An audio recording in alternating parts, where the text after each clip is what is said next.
นี้พวกเรามาอยู่กันที่ปักซองไปเบิ่งน้ำกันเลยว่าปักซองเนาะหลายๆคนที่ว่ายังบ่ได้มากันเทื่อเดี๋ยวเขาสิมาพูดว่าสถานที่ที่ว่าหลายๆคนเห็นว่ามาอยู่ปักซองนี่เราก็ต้องมาถ่ายรูปเช็คอินกับสวนกาแฟใหญ่ๆอย่างแบบนี้หลายคนก็เห็นแต่เป็นรูปแต่เป็นวิดีโอไป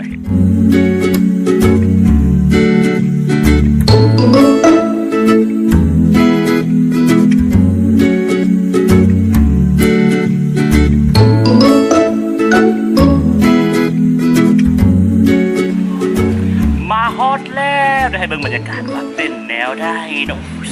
สวยงามเห็นบ่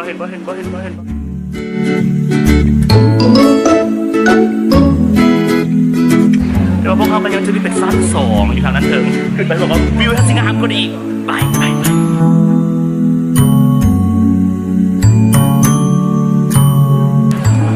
ว้าวทุกคนไม่ขึ้นมาฮอตสั้น2กันแล้วงามขนาดเลยงามกว่าสลุมขนาดว่าสลุมนี่งามเลยนี่อันนั้นแก้ไขแล้ว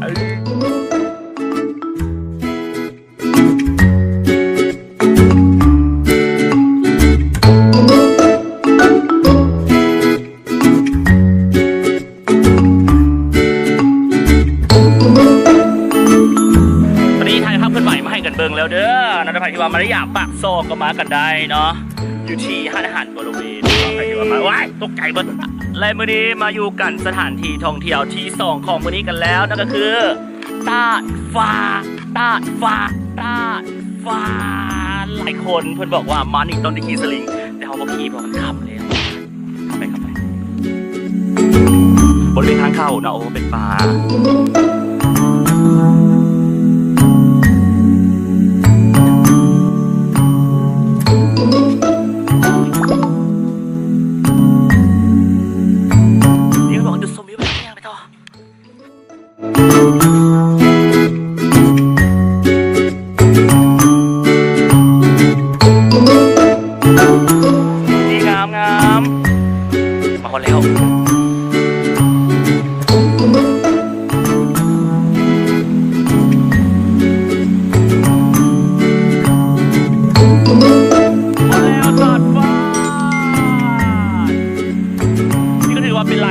ที่ว่ามิดมาตาดฟ้าแต่ว่ากับไม่ได้เคยถ่ายวิดีโอแบบมิดจะเถื่อแล้วทีนี้กับ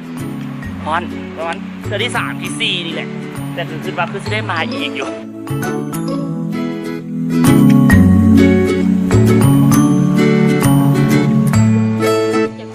เจออะไรฟังเสียงตัวแล้วเป็นยัง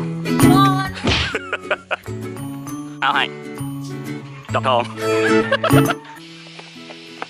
และสำหรับในวันนี้พวกเราก็มาเที่ยวกันอยู่ที่2สถานที่กันแล้วเดี๋ยวถ้าหากว่ามินได้ไปเลาะลิ้นอยู่ซะอีกมินจะถ่ายวิดีโอแบบนี้เก็บไว้เป็นความทรงจำเด้อไปกันแล้วตอนนี้บ๊ายบาย